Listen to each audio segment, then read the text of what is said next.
ታላቅ አባት ናቸው። ከሰሞኑ ብዙ የመልካም ምኞት መግለጫዎች እየደረሷቸውም ይገኛሉ። እንደውም ምክትል ጠቅላይ ሚኒስትሩ እንኳን ሳይቀር መልካም ምኞታቸውን ገልጸውላቸዋል። ታላቅ ብርቱ አባት ለመንጋውም ቅን እረኛ ናቸው።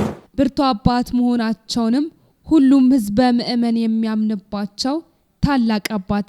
እኛም ይህንን መሰረት አድርገን የህይወት ገጻቸውን ብትሰሙት ብታደምጡት ስንል ወደድን።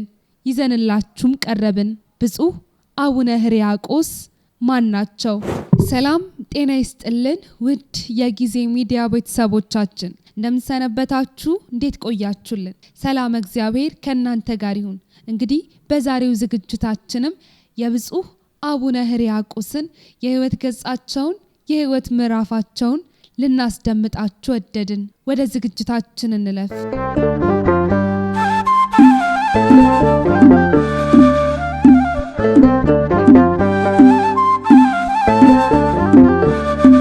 ስለ ብርቱ አባትነታቸው ሁሉም ምስክር ነው። በቀድሞ ስማቸው መላከ ብርሃናት ቆሞስ አባ ሄኖክ ተክለ ጊዮርጊስ ይባላሉ። ያሁኑ ብፁዕ አቡነ ሕርያቆስ መላከ ብርሃናት አባ ሄኖክ ተክለ ጊዮርጊስ በቀድሞ ከምባታና ሀዲያ ዞን ከአባታቸው ከአቶ ግዛው ደምሴና ከእናታቸው ከወይዘሮ በላይነሽ መንገሻ በ1973 ዓመተ ምህረት ተወለዱ። ብፁዕነታቸው ከፊደል ጀምሮ መንፈሳዊና ዘመናዊ ትምህርታቸውንም በሆሳና ከተማ ተከታትለዋል።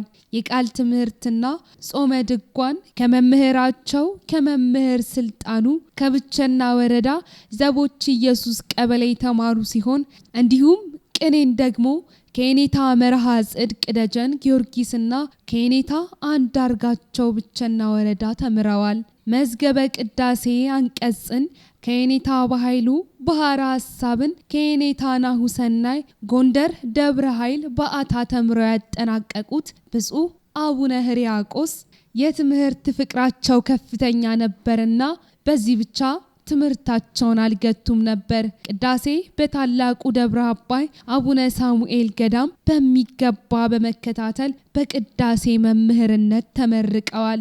በቅድስት ሥላሴ መንፈሳዊ ኮሌጅም ሲማሩ ቆይተው በነገረ መለኮት በዲፕሎማ ከተመረቁ በኋላ የኮሌጅ ትምህርታቸውን ወደ ዲግሪ ለማሳደግ በዚያው በቅድስት ሥላሴ መንፈሳዊ ኮሌጅ በዲግሪ መርሃ ግብር ትምህርታቸውን ጠንቅቀው በመማርም አጠናቀዋል። ብፁዕነታቸው ብፁዕ አቡነ ሕርያቆስ ድቁናን ከቀድሞ የሸዋ ሊቀ ጳጳስ ብፁዕ አቡነ ጎርጎርዮስ በ1981 ዓመተ ምህረት እንዲሁም መንኩስናን ከብፁዕ አቡነ መልከ ጼዴቅ በምሁር ኢየሱስ ገዳም በ1991 ዓመተ ምህረት ቅስናን ከብፁዕ አቡነ መልከ ጼዴቅ በ1992 ዓመተ ምህረት ሲያገኙ ቁምስናን ደግሞ በ2000 ዓመተ ምህረት ተቀብለዋል። ብፁዕነታቸው ብፁዕ አቡነ ሕርያቆስ በርካታ አገልግሎቶችን ለቅድስት ቤተክርስቲያን በማገልገል የሚታወቁ ሲሆን በተለያዩ የሀገሪቱ ከተሞችና በአዲስ አበባ ሀገረ ስብከት በሰባኪ ወንጌልነትና በቀዳሽነትም አገልግለዋል። በአዲስ አበባ ሀገረ ስብከት ስር ባሉ አድባራትና ገዳማት እንዲሁም በውጭ ሀገር በሚገኙ አብያተ ክርስቲያናትን በመመደብ በአስተዳዳሪነት በመስራት ስብከተ ወንጌልንም በማስፋፋት ልማትን በማልማትና ምእመናንን በማስተባበር ሁለንተናዊ ለውጥ ለማምጣት ከፍተኛ ጥረት የሚያደርጉና ውጤት የሚያስመዘገቡ ብርቱ አባት ናቸው። ከመስከረም 2000 ዓመተ ምህረት ጀምሮ እስከ ዳር 2003 ዓመተ ምህረት ድረስም በሰሜን ሸዋ ዞን ሀገረ ስብከት በደብረ ብርሃን ሥላሴ ቤተክርስቲያን አስተዳዳሪ በመሆን እንዲሁም ከጥር 1 ቀን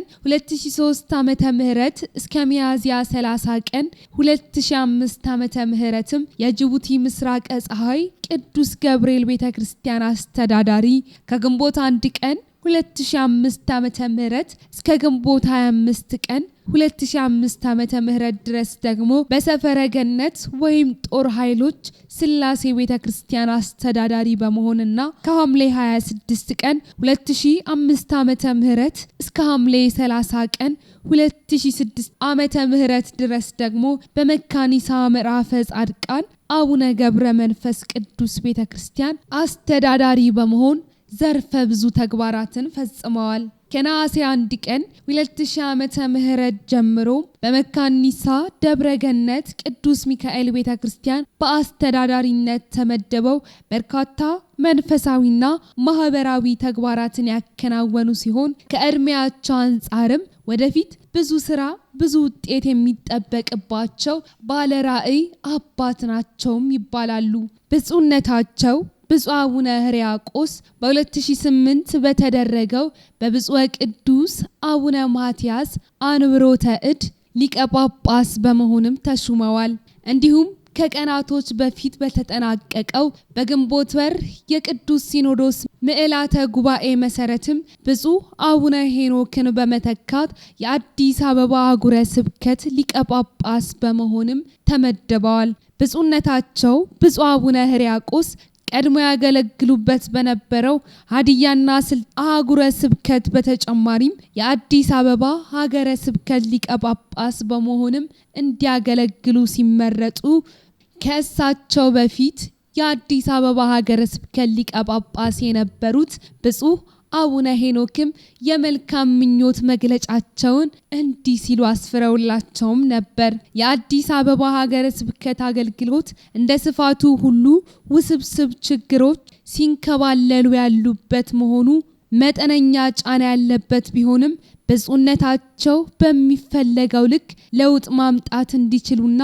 በአጠቃላይ የቤተ ክርስቲያናችን የአስተዳደር ችግሮች በሚፈቱበት ሂደት ዙሪያ በርካታ ስራዎችን የሚያስፈልጉ ቢሆንም የመላው ካህናትና ምእመናን ትብብር ደግሞ ከፍተኛ አስተዋጽኦ እንዲያደርጉላቸው ስል በትህትና ጠይቃለሁ። ለብፁዕነታቸው የአዲስ አበባ አገልግሎት ውጤታማ የተቃናና የተስተካከለ እንዲሆን እየተመኘው በአዲስ አበባ በነበረኝም ቆይታ ገደብ የሌለውን ፍቅርና ትህትናን በማሳየት አገልግሎቱ በመልካም እንዲቀጥል አስተዋጽኦ ላደረጋችሁልኝ ሁሉ ካህናትና ምእመናን በሙሉ ምስጋናዬን አቀርባለሁ። እንዲሁም አዲስ ለተሾሙትም ብፁዕ አቡነ ሕርያቆስ መልካም ምኞቴን እገልጣለሁ በማለት መልካም ምኞታቸውን ገልጠውላቸው እንዲሁም አስፍረውላቸው ነበር። ብፁዕነታቸው ብፁዕ አቡነ ሕርያቆስ ከቀድሞ አህጉረ ስብከታቸው ከሀዲያና ከስልጤ ዞን በተጨማሪ የተሰጣቸውንም የአዲስ አበባ ሀገረ ስብከት ለመምራት በእጅጉ ቆርጠው በመነሳት ላይ የሚገኙ ለመንፈሳዊ ሕይወት የተሰጡ የላቀ ዕውቀት ያላቸው ታላቅ አባት ናቸው።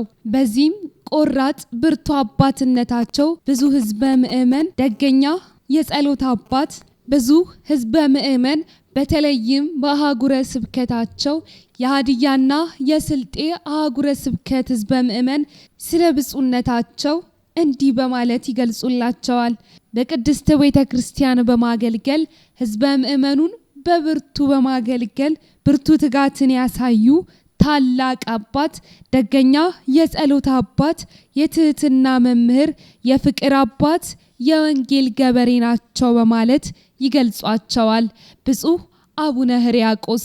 ውድ የጊዜ ሚዲያ ቤተሰቦቻችን ለዛሬ በብፁዕ አቡነ ሕርያቆስ የህይወት ገጻቸው ላይ ያስቃኘናችሁ ዝግጅታችን ይህንን ይመስላል።